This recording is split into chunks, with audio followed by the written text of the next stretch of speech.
Donald Trump a déclaré à propos de l'attaque contre l'Iran qu'il l'avait annulée parce que l'Arabie saoudite, les Émirats arabes unis, le Qatar et d'autres pays du Conseil de coopération du Golfe l'interrogeaient à ce sujet. Ils étaient inquiets de la situation, d'un nouveau cycle de guerre et des conséquences dévastatrices que cela pourrait avoir pour leur pays. Voici ce qu'a dit Donald Trump.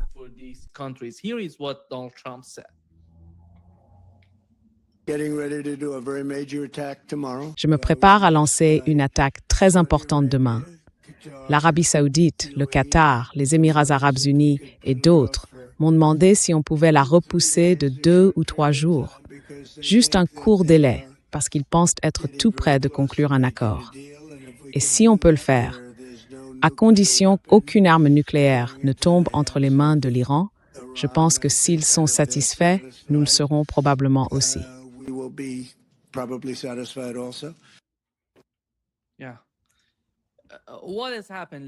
Oui. Qu'est-ce qui s'est passé, Larry?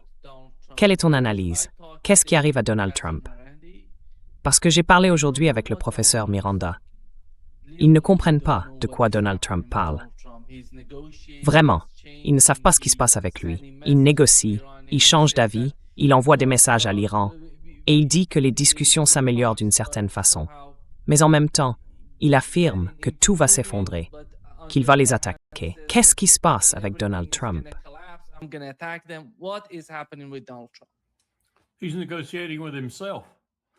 Il est en train de négocier avec lui-même, ce qu'il fait d'ailleurs assez souvent en ce moment. Laissez-moi vous lire quelque chose que j'ai trouvé ce matin.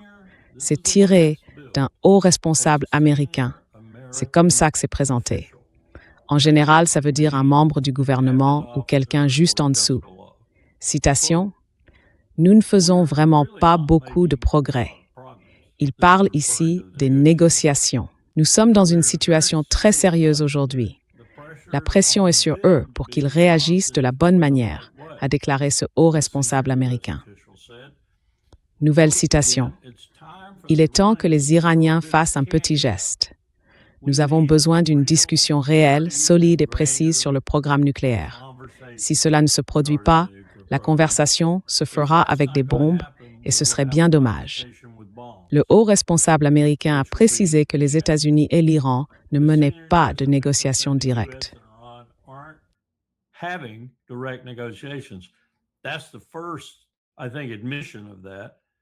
C'est, je pense, la première fois qu'ils reconnaissent ça.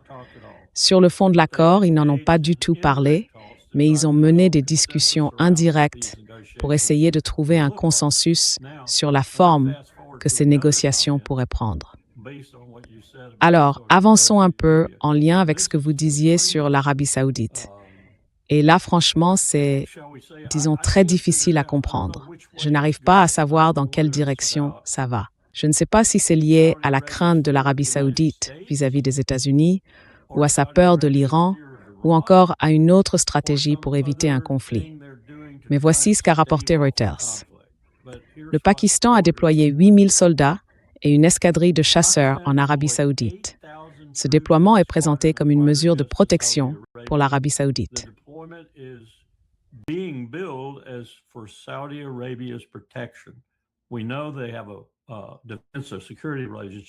On sait qu'ils ont maintenant une relation de sécurité défensive, donc ça peut en faire partie. Il y avait un escadron de 16 avions, principalement des chasseurs JF-17, construits conjointement avec la Chine, bien sûr. Ils ont été envoyés en Arabie saoudite début avril, et maintenant ils ont été rejoints par des responsables de la sécurité, 2 escadrons de drones, environ 8000 soldats, et un système de défense aérienne chinois HQ-9. Alors Nima, ma question pour toi, est-ce que c'est pour protéger les Saoudiens contre un retour massif des États-Unis dans le pays, pour attaquer l'Iran, ou bien est-ce que c'est pour attaquer l'Iran en coordination avec les États-Unis? Autrement dit, pour protéger les intérêts saoudiens pendant qu'ils attaquent l'Iran et que l'Iran riposte. J'en ai aucune idée, mais je soupçonne que c'est plutôt pour se protéger des États-Unis. Tout ça devient vraiment très confus.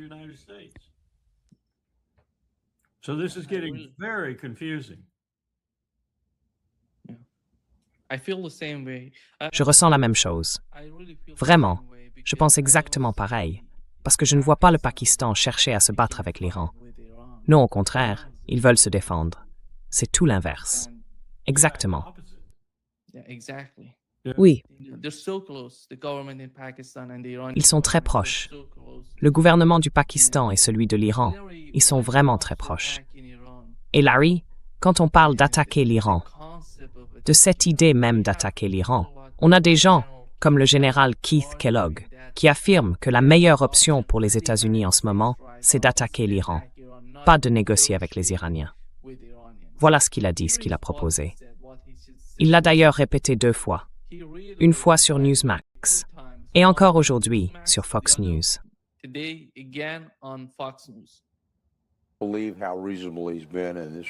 je n'en reviens pas à quel point il a été raisonnable tout au long de ce processus et à quel point il est resté mesuré. Écoutez, il existe des principes immuables de la guerre, 9 en tout, depuis 500 ans avant Jésus-Christ. L'un d'eux, c'est la simplicité. Alors, je vais faire simple. Ce que je dis, c'est que je pense qu'on devrait interrompre les négociations. On devrait s'emparer de l'île de Karg pour plusieurs raisons. D'abord, elle contrôle 90% de leur économie. Ça met tout le pays en danger, y compris la direction. On pourrait installer un gouvernement provisoire, un gouvernement d'opposition, si on veut aller jusque-là.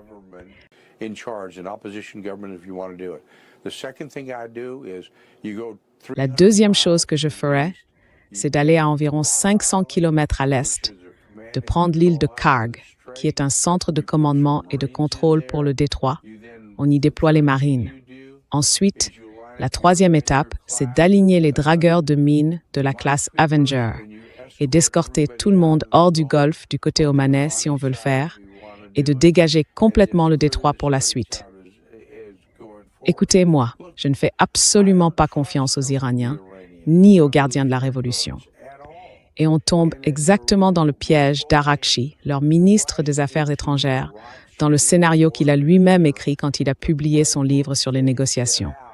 C'est leur méthode, et on ne devrait pas leur faire confiance. On doit être très clair et très déterminé sur ce qu'on va faire. Oui.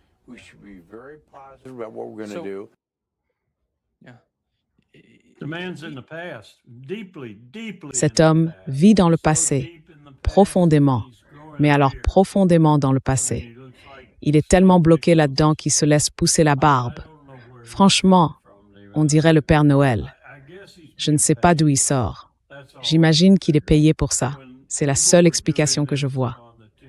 Quand les gens faisaient ça à propos de la guerre d'Irak en 2003, j'étais déjà très sceptique sur son engagement.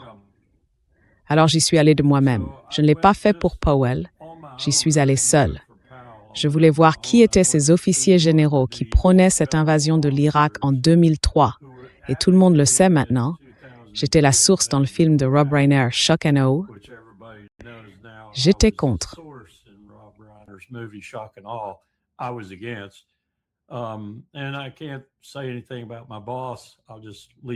ne peux rien dire sur mon patron. Je vais m'arrêter là. Quand je faisais ça, je suis allé vérifier ces officiers généraux qu'on voyait sur Fox, sur MSNBC, sur CNN, en train de défendre le conflit. Et presque à chaque fois, j'ai découvert qu'ils étaient payés d'abord par les chaînes d'infos elles-mêmes et ensuite par des entreprises de défense qui allaient gagner énormément d'argent grâce à la guerre. Alors moi, je n'ai aucune confiance dans ces vieux généraux qu'on entend, comme Kellogg. Et puis, dans le cas de Kellogg, je pense qu'il est sénile. Et je le dis sincèrement, il est sénile.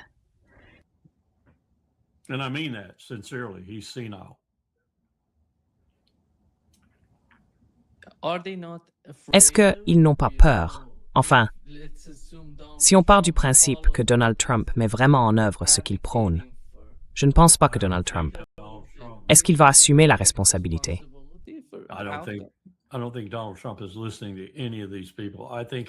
Je ne pense pas que Donald Trump écoute qui que ce soit dans tout ça. À mon avis, il est vraiment dans une impasse en ce moment. Il est pris entre l'insistance de Bibi Netanyahou et de tous ceux qui le soutiennent, et en même temps, la situation politique très compliquée dans laquelle il voit Netanyahou plonger en Israël aujourd'hui. Et puis, il y a le fait qu'ils sont en train de perdre, vraiment de perdre, lourdement, au Liban. C'est aussi grave qu'en juillet 2006, aussi grave qu'en 1982. Ils perdent très mal. Tsahal a arrêté de publier ces chiffres parce que Bibi Netanyahou leur a ordonné d'arrêter. Mais on sait, grâce à d'autres sources, que les taux de stress post-traumatique, de suicide et d'absence au service sont très élevés. Ils n'ont jamais eu de tels chiffres auparavant.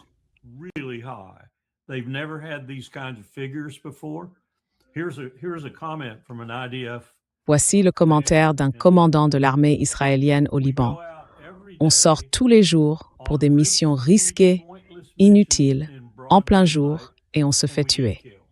C'est un bon résumé de ce qui se passe en ce moment pour l'armée israélienne au Liban. Et maintenant, ils tuent aussi beaucoup de civils. Le rapport de ce matin parlait de 3000 morts. Moi, je pense que c'est le double. La plupart ne sont pas du Hezbollah. Ce sont surtout des civils libanais, des citoyens, et ils ne protègent pas le Hezbollah chez eux ni ailleurs. Donc Trump se retrouve coincé entre ce désastre en Israël, ce qu'il a dit, et la situation qu'il s'est lui-même créée en le disant, et ce qu'il pense probablement devoir faire s'il a un peu de bon sens. Et tout ça, ce sont des positions complètement opposées les unes aux autres.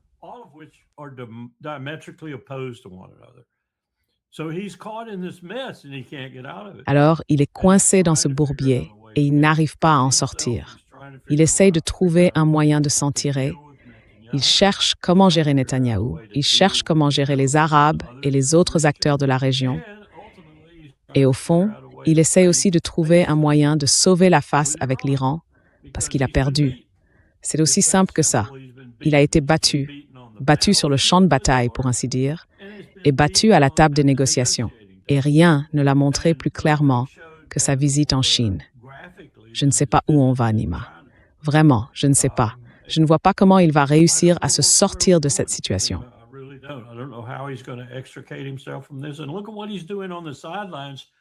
Et regardez ce qu'il fait en parallèle pendant qu'il fait tout ça.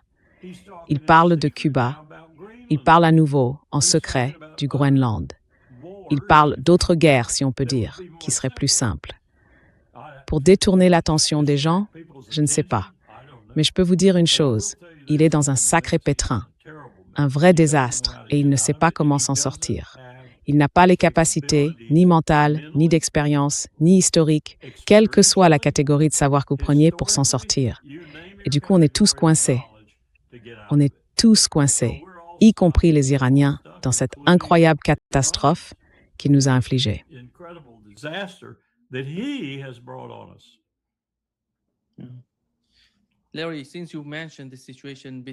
Larry, puisque tu as mentionné la situation entre Israël et le Liban, on a appris que ces dernières 24 heures, des drones FPV du Hezbollah ont frappé des batteries du dôme de fer israélien.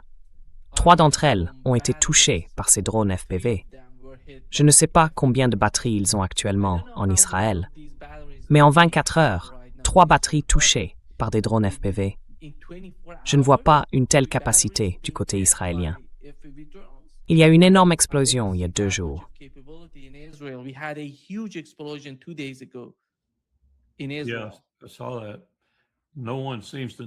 Oui, j'ai vu ça.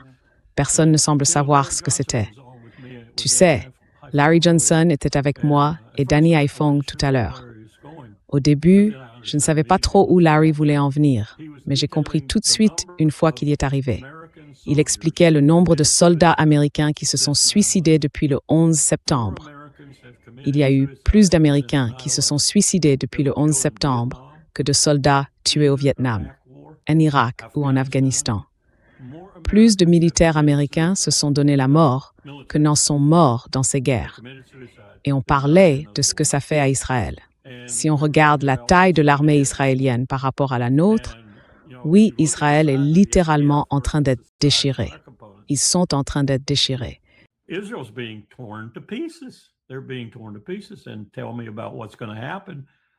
dis-moi, qu'est-ce qui va se passer si l'Iran décide, ou si on pousse l'Iran à décider d'attaquer à nouveau Israël avec tout ce qu'il a? Il n'y aura plus d'Israël. Point final. Et Trump devra aussi gérer ça. Moi, je dois faire ce que Bibi veut que je fasse, ce que Myriam et tous ces gens pleins d'argent veulent que je fasse, et probablement aussi à cause du chantage lié au dossier Epstein. Je dois faire ce qu'ils veulent, mais en même temps, je vais détruire l'État d'Israël. Waouh, c'est un vrai choix, non? Eh bien, je crois que je vais le faire quand même. Je ne sais même pas s'il a ça dans la tête. Je ne suis pas sûre qu'il soit capable de prendre ce genre de décision ou de faire ce genre de comparaison entre ce qui est bien, mal ou indifférent. Mais on est coincé dans un sacré bazar en ce moment. Et comme on l'a dit ce matin dans l'émission de Danny, on est déjà en récession mondiale.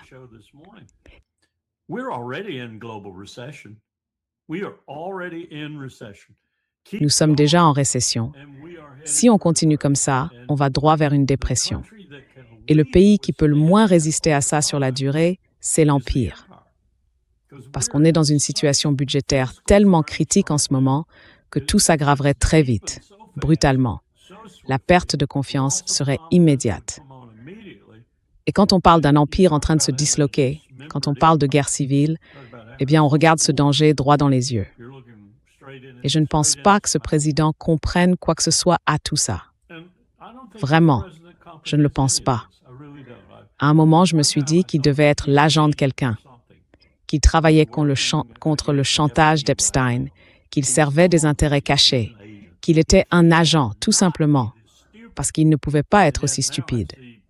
Et pourtant, maintenant, je vois probablement assez d'éléments pour conclure que oui, en fait, il est bel et bien aussi stupide. C'est effrayant, Nima, vraiment effrayant.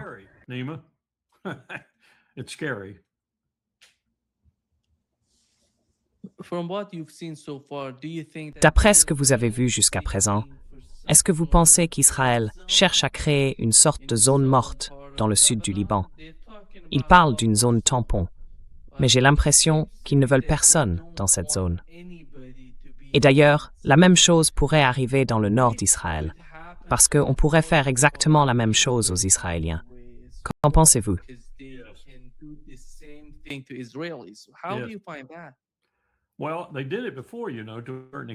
Eh bien, ils l'ont déjà fait, vous savez, dans une certaine mesure.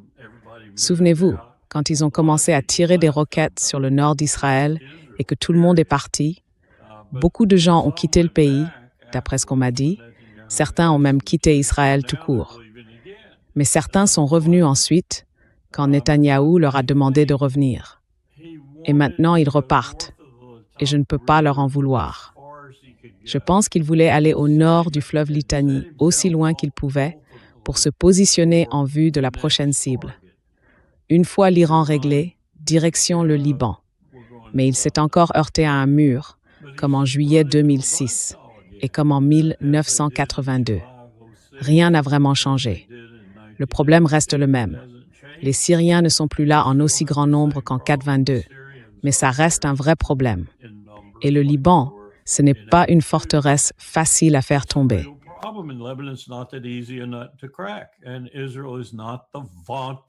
Et Israël n'est pas cette armée redoutable que tout le monde pensait qu'elle était. En réalité, elle ne l'a jamais vraiment été.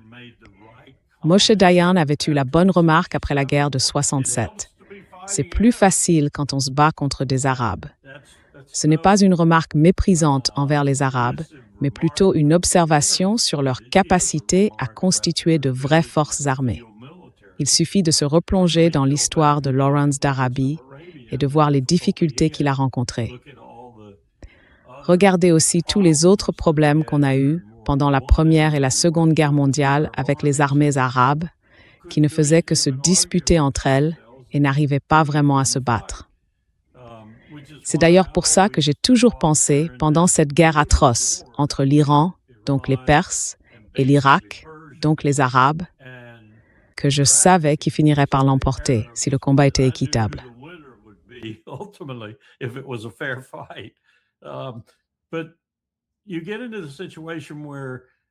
Mais on se retrouve dans une situation où Israël est vraiment au centre de tout ça, comme Walt, Mearsheimer et d'autres l'ont souvent dit en parlant de son influence aux États-Unis. Et nous, on alimente ce système. Du coup, je ne vois pas comment Trump peut s'en sortir. Parce qu'au bout du compte, il faut revenir à l'arbitre ultime de tout ce conflit, Israël. Et quand on dit Israël, on parle de Bibi Netanyahou. Alors vous avez peut-être vu que, d'après moi, Smotrich et Ben Gvir sont de nouveau visés par la Cour pénale internationale. Ils cherchent à les poursuivre, à les traduire en justice. Et ça ne va faire que les galvaniser encore plus. Moi, je trouve que c'est bien. Je pense même que c'est une excellente évolution.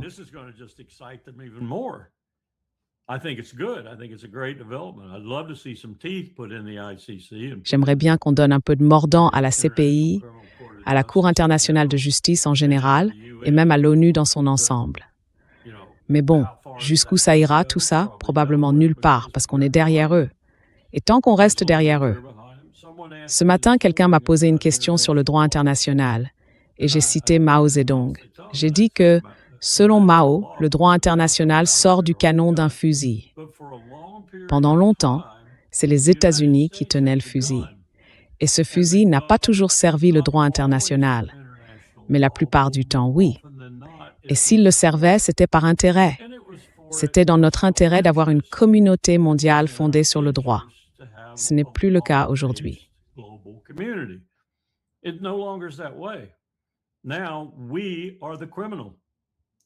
Aujourd'hui, c'est nous les criminels, nous les bandits, nous les pirates.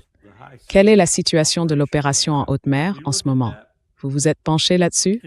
En 9 mois, nous avons tué 194 personnes, sans aucune procédure légale. Aucune. Le document que le département de la justice, d'après ce qu'on m'a dit, a rédigé pour justifier ces frappes dans les Caraïbes et dans le Pacifique, ce document est classifié. On ne peut pas le consulter. Le peuple américain ne peut pas le voir. Nous avons tué 194 personnes. Nous ne connaissons même pas leurs noms. Nous ne savons même pas qui elles sont. Voilà qui nous sommes aujourd'hui. Et Trump est à la tête de cet État voyou. Sa dernière action de ce genre, c'est une guerre choisie contre un pays qui est en train de le battre. Et il ne sait pas quoi faire.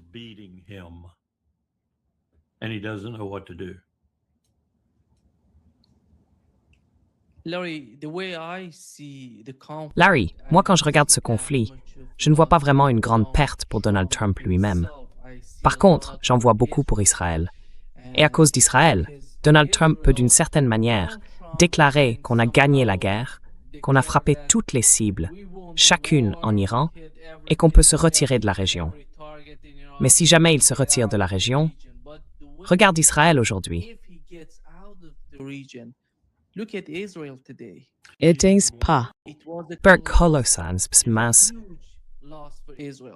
Il ne quitte pas sa région tant que Bibi sera là. Oui. Je veux dire, je ne sais pas si c'est à cause d'Epstein et du chantage, ou de Myriam et de son argent, ou peut-être un mélange des deux ou autre chose. Mais il est lié à Bibi, quoi qu'il arrive à Bibi. Et j'ai le pressentiment que le destin de Bibi, ce sera le suicide. Enfin, je veux dire, un suicide israélien. Il en fera partie, mais ce sera le suicide d'Israël.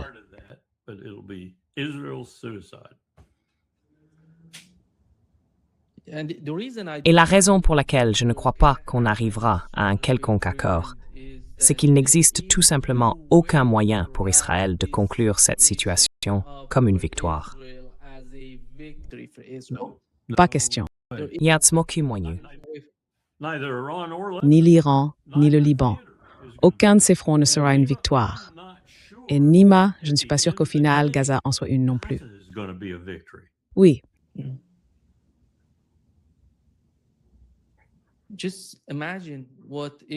Imagine un peu ce qu'était Israël avant que toute cette folie ne commence, avant le 7 octobre. Ils étaient en train de normaliser leurs relations avec l'Arabie saoudite, avec tout le Conseil de coopération du Golfe, et aussi avec la Turquie, d'ailleurs. Tout tournait autour de la normalisation. Et les accords d'Abraham, où en est-on aujourd'hui avec ce genre d'initiative? Et c'est Bibi qui a tout fait. Rien de tout ça. C'est Bibi qui a tout fait. Je veux dire, on peut dire que Smotrich, Ben Gvir, ou même Naftali Bennett et d'autres comme eux ont eu quelque chose à voir là-dedans. et 82% des citoyens juifs d'Israël approuvent ce que fait Bibi. Mais Bibi, c'était le chef. Bibi, au lieu d'assurer sa place dans l'histoire d'Israël comme l'équivalent de Moïse, fait en sorte de se garantir une place qui fera de lui l'équivalent du pire israélien, du pire sioniste juif qui ait jamais existé. C'est ce qu'il est en train de faire. Quand toute la fumée se dissipera, quand on sortira de cette ombre de la Shoah, et que le reste du monde repensera à ce qu'Hitler a fait et à ce qui est arrivé aux Juifs, ce que nous savons tous, si on a étudié l'histoire de près, faisait partie intégrante des plans de la direction sioniste pour pousser les Juifs à quitter l'Europe et aller vers la terre promise.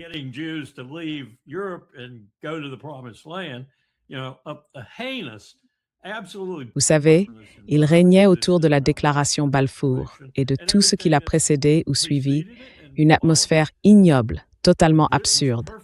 La perfidie de la Grande-Bretagne, surtout la perfidie d'Albion. Franchement, bon sang, quand on y repense, c'est affreux. Et depuis l'effondrement de l'Empire britannique, nous avons été leurs complices, leur soutien, pendant qu'ils se cachaient dans notre ombre. Et tout cela arrive à son terme aujourd'hui. Et il y a très peu d'Américains, là-bas dans l'arrière-pays, qui comprennent un mot de ce que je dis. Ils ne s'intéressent qu'à leur propre sort, à leur situation dans le pays, à leur emploi, et ainsi de suite. Ce qui, bien sûr, se comprend. Mais en même temps, on ne peut pas être ce que nous sommes aujourd'hui et rester aussi ignorant que nous le sommes. Et pourtant, c'est bien le cas.